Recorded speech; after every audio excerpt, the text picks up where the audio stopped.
Jake Sullivan, most wars, almost all wars, end in some kind of a negotiation. The sort of World War II war where one side completely annihilates the other is very, very rare in history.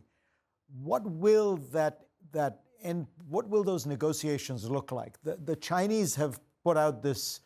I don't know what to call it, a peace plan. It's just out. It's a 12-point document detailing its position, calling for the end of hostilities and the resumption of peace talks. Is there anything to this? What is your reaction? Well, my first reaction to it is that it could stop at point one, which is respect the sovereignty of all nations. That's the first point in the 12-point plan. This war could end tomorrow if Russia stopped attacking Ukraine and withdrew its forces. Ukraine wasn't attacking Russia. NATO wasn't attacking Russia. The United States wasn't attacking Russia. This was a war of choice by Putin waged upon Ukraine, and it could end if he simply left Ukraine. And that is the best way for this war to end. Now, I cannot predict the future. What I can tell you is that the United States is not going to dictate to Ukraine how this war ends. President Biden tells President Zelensky and our allies at every opportunity, nothing about Ukraine without Ukraine. It is the Ukrainians who will decide how they proceed towards the end to this war.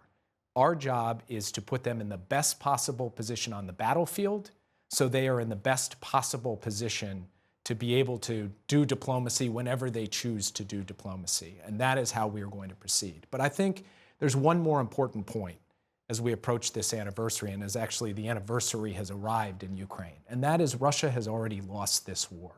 Russia's aims in this war were to wipe Ukraine off the map, to take the capital and to eliminate Ukraine, to absorb it into Russia. They failed at doing that, and they are in no position to be able to do that as we go forward. And it is important for everyone to remember that the courage and bravery of the Ukrainian people has already accomplished that objective, and the support of the United States and our allies and partners around the world has helped contribute to that.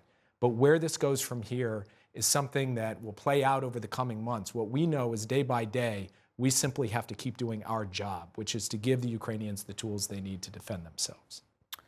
Sam, whatever happens at the end of this war, Ukraine is going to need a massive amount of reconstruction and assistance. Does the world have the capacity? Does the United States have the capacity for the kind of thing? You know, people talk about a Marshall Plan like there was after 1945 to help Europe rebuild. Is that the kind of scale we need to be thinking about?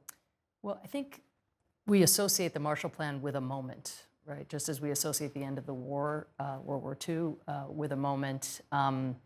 And it looks as though recovery and reconstruction in Ukraine, at least for the time being, is going to happen differently. Earlier this month, the World Bank announced $50 million to invest in the repair and restoration of the transport networks, the transport infrastructure in Ukraine.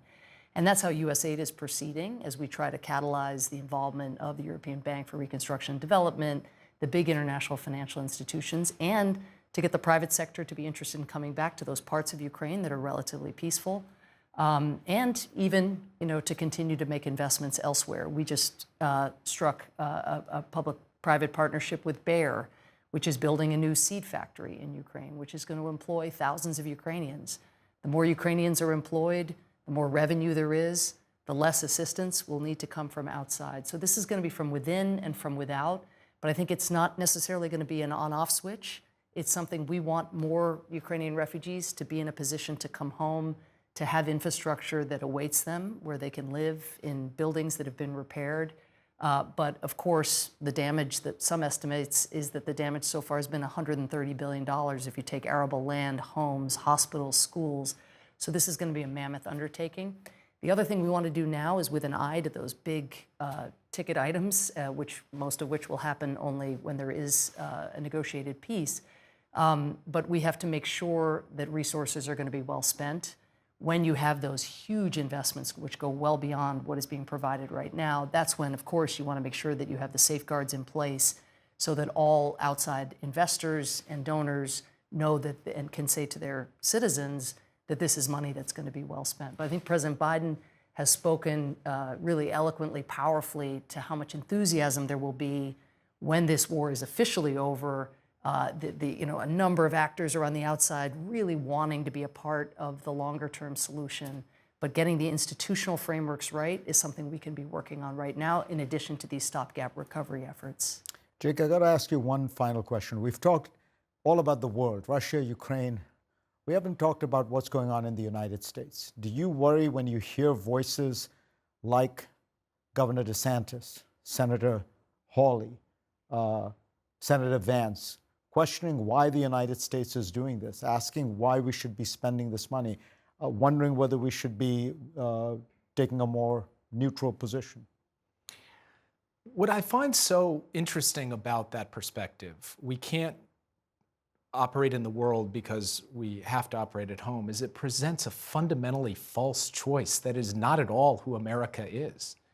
We can both invest at home and provide for the safety and well-being of the American people, and we can lead in the world. And that's what we have done at our best under Democratic and Republican presidents for decades. The United States is capable as a powerful, self-assured nation. We have the resources, we have the talents, we have the energies of our people to solve our own problems here.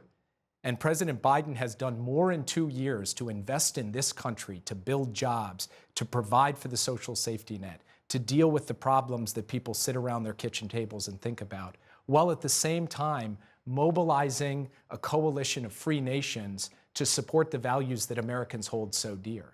So what I would say to those senators is, yes, let's do these things at home, but are you saying that America is incapable of also helping to serve a powerful force for good in the world? I don't think that the American people believe that. I think the American people think we are capable of doing both. And at our best, that is exactly what we have done. And I believe that a lot of the moments I've seen in this last year in Ukraine, from those flags waving in small towns that Samantha was talking about, to the people in the US government who are trying to support folks like Igor on the front lines, that has been America at its best. And so I think that there's a pessimism in this argument that these senators are making. President Biden has an optimistic view, which is we can do it, and we should do it, and we are doing it. And as a result, I believe that democracies in the world are getting stronger, not weaker, as the president said, and autocracies are getting weaker, not stronger. And that is better for every single person in this country.